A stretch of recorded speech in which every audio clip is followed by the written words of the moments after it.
बिस्मिल्लाहिर्रहमानिर्रहीम। Electricity and magnetism के lectures को कंटिन्यू करते हुए आज हम जो टॉपिक पढ़ेंगे वो होगा electric field due to a disc of charge. हमने किसी भी चार्ज डिस्क की मदद से किसी एक पॉइंट पर हमने इलेक्ट्रिक फील्ड को फाइंड आउट करना है।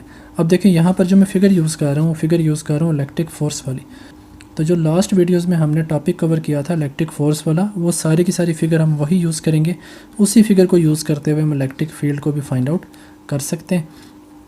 अब इस टॉपिक में हमने क्या किया था, हमने एक डिस्क थी, उस डिस्क के ऊपर हमने पॉजिटिव चार्जेस को इवनली डिस्ट्रीब्यूट किया हुआ था।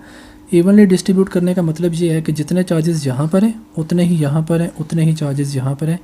यानी उनकी जो चार्जेस की डेंसिटी है वो सरफेस के ऊपर वो डेंसिटी क्या है, वो सेम है, कोई किसी जगह पे कम या ज़्यादा नहीं है।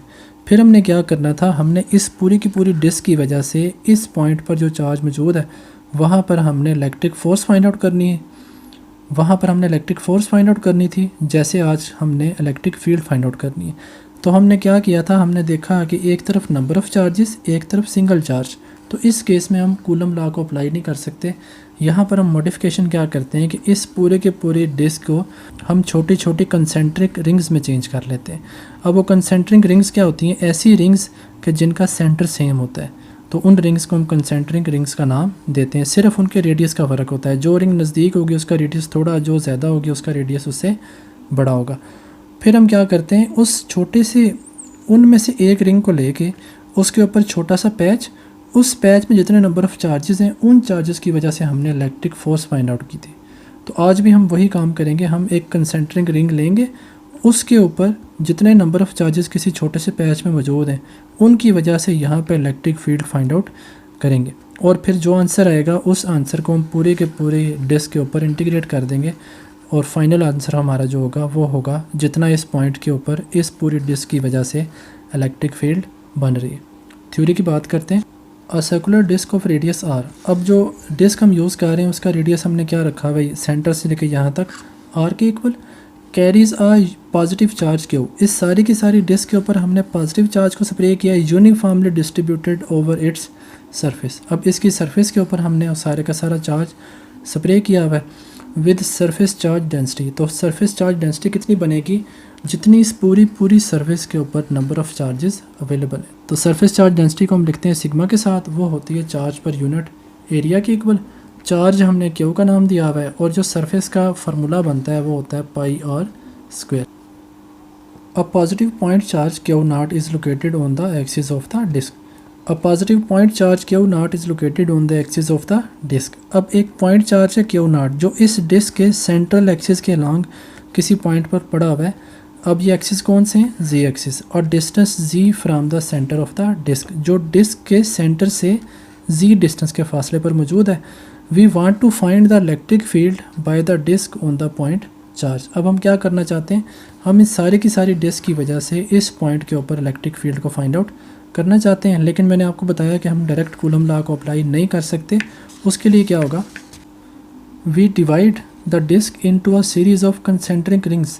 हम क्या करते हैं, उस डिस्क को डिवाइड कर देते हैं, सारी की सारी डिस्क को कंसेंट्रिक रिंग्स के अंदर। कंसेंट्रिक रिंग्स कौन सी होती हैं, ऐसी रिंग्स जिनका सेंटर जो है वो सेम होता है, सिर्फ उनका रेडियस कम या ज़्यादा होता है। The charge on a ring of radius omega.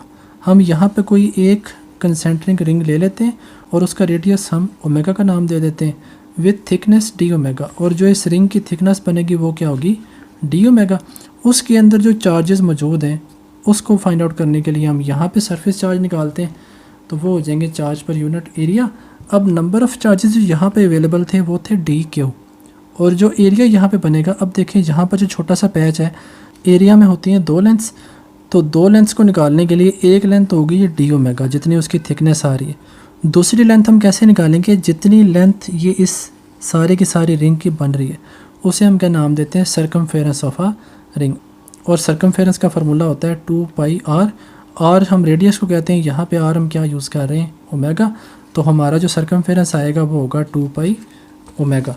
तो यहाँ पर हम लिखेंगे एक लेंथ हमारी बनेगी एरिया की 2 पाई ओमेगा, दूसरी लेंथ हमारी बनेगी डी ओमेगा।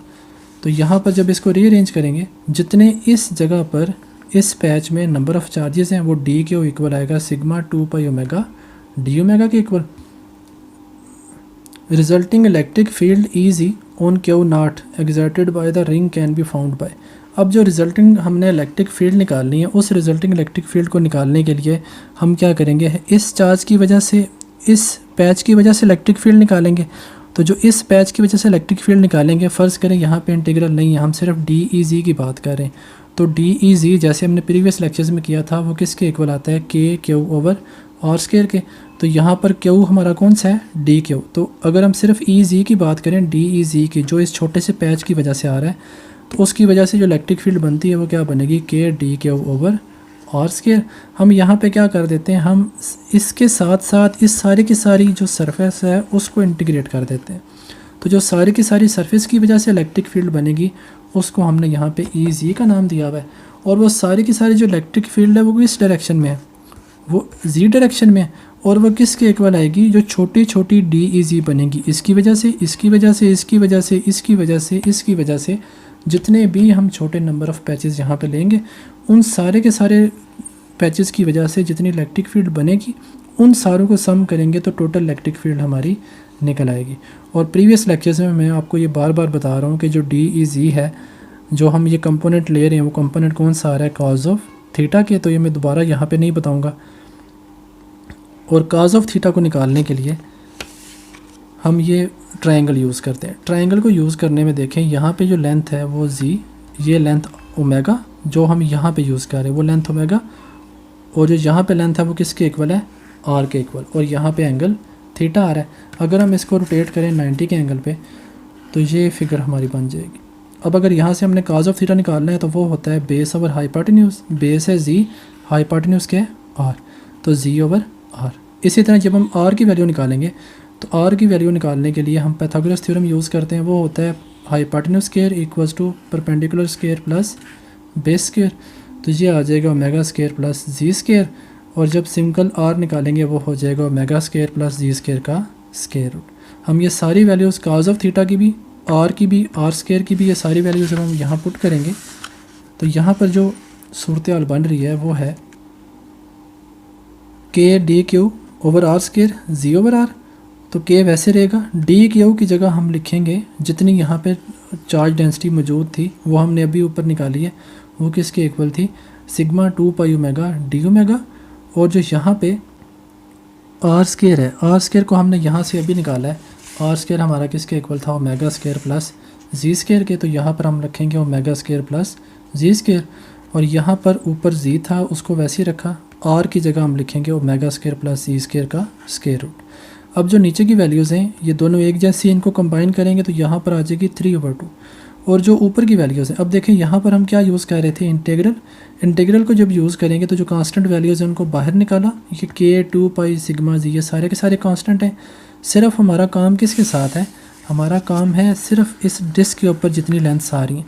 अब वो लेंथ कितनी है, डिस्क की जो रेंज कितनी है, वो R = 0 से लेके R = R तक आ रहा है। Radius = 0, radius = R। यानी अगर हमने सारी की सारी रिंग्स की वजह से इलेक्ट्रिक फील्ड को फाइंड आउट करना है, तो हम क्या करेंगे, 0 से लेके R तक जितनी भी रिंग्स हैं उन सब को इंटीग्रेट कर लेंगे। इसलिए हमने यहाँ पे जो इंटीग्रल यूज़ किया हुआ है वो 0 to R तक है।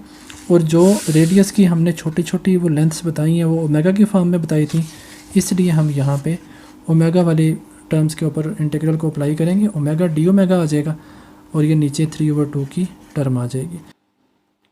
अब जब हम यहाँ पे इंटीग्रल को अप्लाई करेंगे, तो जैसे हमने इलेक्ट्रिक फोर्स वाले टॉपिक में किया था, इसका फाइनल आंसर आएगा -K 2 पाई सिग्मा Z और 1/ओमेगा स्क्वायर प्लस Z स्क्वायर। तो यहाँ पे उसका स्क्वायर रूट आ गया। और जो लिमिट्स हैं वो R to Z हमने यहाँ पे लिखी हुई है।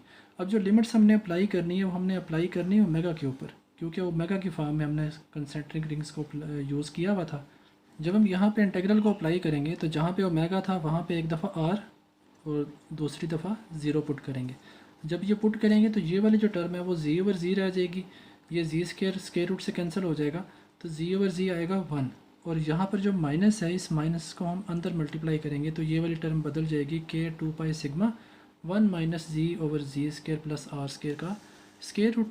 और जब हम इसको देखें, K की वैल्यू पुट करें, तो वो होती है 1/4 पाई एप्सिलॉन नॉट ये जो 4 पाई ये 2 पाई के साथ कैंसिल हो जाएगा, तो रह जाएगा sigma over 2 epsilon naught 1 minus G over G square plus R square का स्केयर रूट। ये हमारा फाइनल आंसर है कि जब कोई भी बॉडी जो है वो कि जब कोई भी डिस्क ऑफ चार्ज है उसके सेंट्रल एक्सिस के ऊपर किसी भी पॉइंट पर एक चार्ज Q नॉट मौजूद हो, तो उसके ऊपर जो इलेक्ट्रोस्टैटिक फील्ड अप्लाई हो रही होती है वो हमें यहाँ पे हमने मालूम कर ली, which is expression for electric field at a point on the positive z axis. अब ये वाले जो एक्सिस थे ये क्या थे, पॉजिटिव जी एक्सिस, और distance z from the disc, और उनका डिस्टेंस हमने जी रखा हुआ था।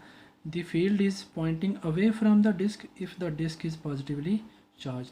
अब देखिए यहाँ पर भी उसने बात की कि अगर इस डिस्क के ऊपर पॉजिटिव चार्ज है तो पॉजिटिव चार्ज की फील्ड हमेशा क्या होती है, यहाँ से आउटवर्ड, ऊपर से भी आउटवर्ड हो जाएगी। अगर नीचे वाली साइड पे भी डिस्ट्रीब्यूट है तो नीचे वाली साइड से भी वो डाउनवर्ड यानी आउटवर्ड वो फील्ड बन जाती है।